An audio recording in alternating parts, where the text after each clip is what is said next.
Hello, I'm David Chaston with 90 at 9, brought to you by interest.co.nz. This week, get everything you need to know in 90 seconds at 9 o'clock, with news of Chinese regulators calling out the risks of their shadow banking industry.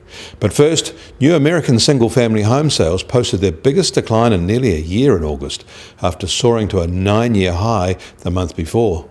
But the fall was less than expected, and remember, this comes at the heart of their summer holidays.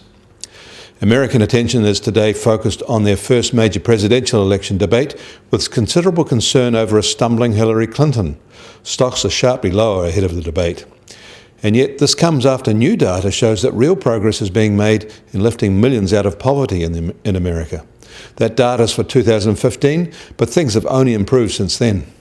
Bluster and bullying, however, seem to be the tone of this year's presidential race, just like in Britain, Finland, Holland, France, Australia and the Philippines. Bullying and crass political conversation seems to be persuading millions. It is pretty disappointing, actually. In China, their central bank regulator is warning banks to stop growing their business through fancy financial engineering and start rebuilding traditional banking business. Failure to pull back from risky shadow banking financing risks a major meltdown of GFC proportions, he said. And in an attempt to curb excessive leverage in the financial system, the central bank today has pushed up the cost of overnight funds to their highest level since February. In Australia, the talk there is of a cooling housing market, with both loan approvals and credit growth retreating. In New York, the US Treasury 10-year yield has fallen again today to 1.58%. The oil price is higher today by almost 4% on renewed talk of supply restraint.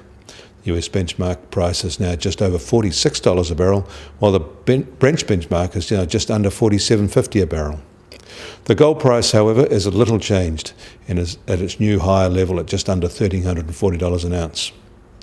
New Zealand dollar is just a touch higher today at 72.8 US cents. On the cross rate, it's at 95.3 Aussie cents and 64.7 Euro cents. The TWI is at 75.8.